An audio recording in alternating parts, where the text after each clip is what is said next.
Ganda mo dyan.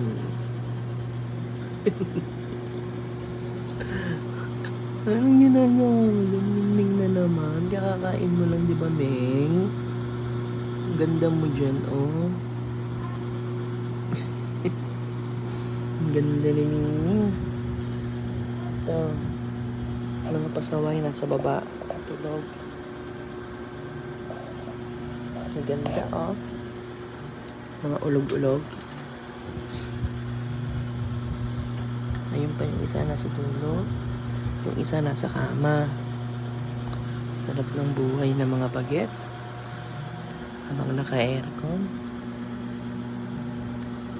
Ako ang dusa. Di ba, Ming? Hindi pa si Ming aba ito eh. Si Ming ang paborito ko, ha? Bait mo si Ming.